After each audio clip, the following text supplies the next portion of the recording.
Mr Chair, this debate has become, I think, quite sensibly focused around issues of tax policy and issues of savings policy.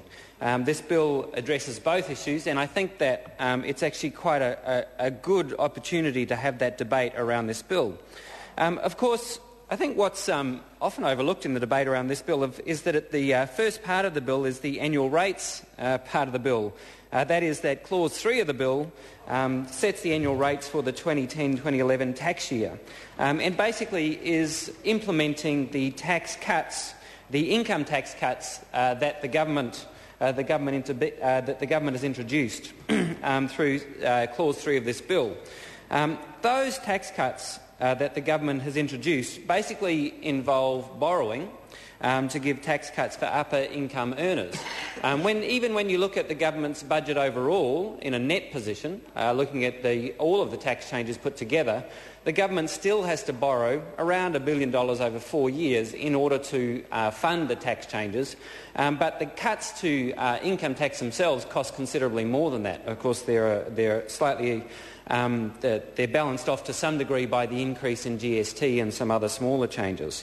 So what the government's tax policy and strategy has been is to cut taxes for those at the upper end and borrow from future generations in order to fund those tax cuts.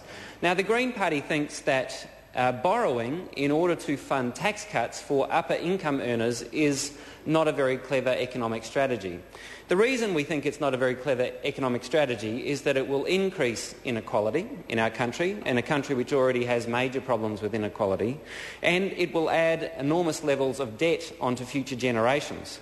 And by adding debt onto future generations, we're increasing the interest payments they have to pay, and we are simply kidding ourselves to think that we can somehow give tax cuts to upper income earners in order to get votes, I guess, they're part of the government strategy, and that future taxpayers can pay the bill. It seems to me that that is a fiscally irresponsible strategy.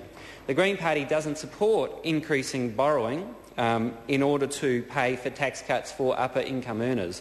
And I'm very surprised that the Minister of Finance and the Minister of Revenue has taken us down this direction, implemented through this bill and obviously through the budget bills. Why we're going down this direction when it seems to me such a fiscally irresponsible approach. In a country where we've had high levels of private debt, but currently we're also increasing public debt, as we had to during the global financial crisis in order to fund the stimulus package. We are now also increasing levels of public debt in order to fund tax cuts for upper income earners. We also know that in terms of a stimulus package, tax cuts for upper income earners is not a very good way to produce jobs or to stimulate the economy.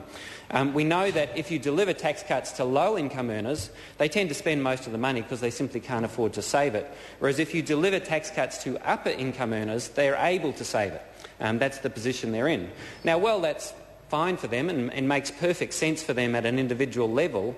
In terms of delivering a stimulus to the New Zealand economy, it's extremely ineffective. Whether you read the OECD papers or anyone else, they will tell you that tax cuts, particularly tax cuts for upper income earners, is not a good way to deliver a stimulus package. And when you think that we're funding those tax cuts through increased borrowing, public borrowing, it seems to me a tremendously irresponsible kind of economic and fiscal strategy. The Minister of Revenue talked previously when criticising the Labor Party about the capital gains tax. Now, the Green Party is on the record that we've supported a capital gains tax excluding the family home. We think that is a very sensible strategy. It's been used overseas. It would raise roughly around $4.5 billion a year once it comes into place. It would take a number of years to come into raise that much money. But we think that a capital gains tax excluding the family home both is a very good revenue-raising measure. It's also a very fair tax. It's a very progressive form of taxation because it tends to fall mostly on those who have the most wealth and the most income. And also it would have some positive beneficial effects in terms of trying to dampen demand for investment housing, which has been a big problem for New Zealand over the last decade, has been the big increase in the price of housing, which has been driven in part by the tax treatment. Just responding to the Minister of Revenue's comments around this, I would say that yes, the Green Party thinks that a capital gains tax excluding the family home is actually quite a good idea. Now, looking at the savings side of this, the Green Party thinks, Mr Chair. Dr Russell Norman. Thank you, Mr Chair. The Green Party agrees that some of the changes around Kiwisaver are very positive and we support them. The Trans-Tasman portability of savings we think is a positive move, and also some of the new rules around under 18s needing guardians or parents' permission to enrol make sense. I think, though, that the debate we're having today around savings raises, I think, the broader issues about what it is that we're doing with savings in New Zealand. And this bill addresses them partially, but it's obviously a broader debate. We actually face two simultaneous problems when it comes to savings, one of which is that we've got the issue of the baby boomers bubble coming through the system and how to afford the superannuation payments for those people from the public purse, and the ratio between those who are retired and those who are of working age. And so that's one significant challenge for us. The other part of the challenge is the national savings. The fact that as a nation we have been dissaving for so long has resulted in us running a very large current account deficit and funding the current account deficit through two mechanisms. On the one hand, we've been borrowing large amounts of money, and on the other hand, we've been selling off New Zealand-owned assets into overseas ownership. Now, the effect of our poor level of savings over such a long time and the fact that we've had to increase borrowing and sell off assets in order to cover the current account deficit means that around about only 93% of GDP now stays in New Zealand. Back in the 70s, it was 100% of GDP on a net basis stayed in New Zealand and was able to be distributed to New Zealanders, whether in the form of profits or wages or investment. Now it's down to about 93%, because we're losing about 7% of GDP every year is going to the overseas owners, either of debt, of money we've borrowed from overseas, we have to pay the interest payments, or because of overseas ownership of productive assets within New Zealand, dividends and profits get paid back to the overseas owners. So our problem around savings has long-term implications for how wealthy and prosperous New Zealanders are going to be.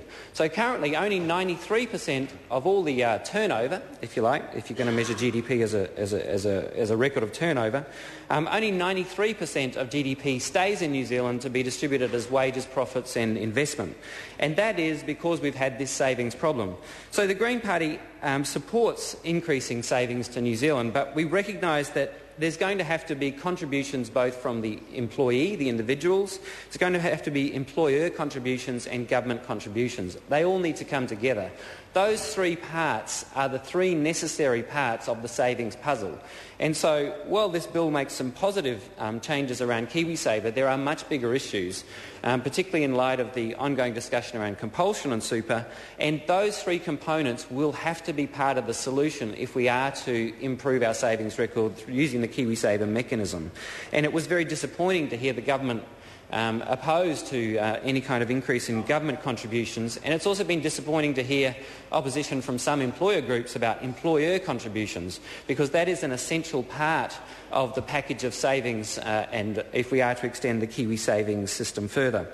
Finally, just on this bill and the savings issues more generally, the Greens have had a lot of concerns about the way the government's taking advice on these kind of bills. We've been concerned about the role of the banks and PricewaterhouseCoopers in particular, who are providing some of the key advice on tax and savings in New Zealand. PricewaterhouseCoopers was, of course, the key advisor to the banks when they avoided unlawfully $2 billion worth of tax. So we are concerned about the constant use of these kind of advisors who have a track record of providing advice to the banks about how to avoid tax, getting them involved in the debate around tax and savings. I really do recommend to the government they need to go to someone else for advice rather than continuing to go back to that particular source, because we all know the record of that particular source. Finishing, I'd just like to say some good changes around savings. We support that. We don't support the direction of the government around income tax policy, and for that reason we won't be supporting the bill. Thank you, Mr Chair.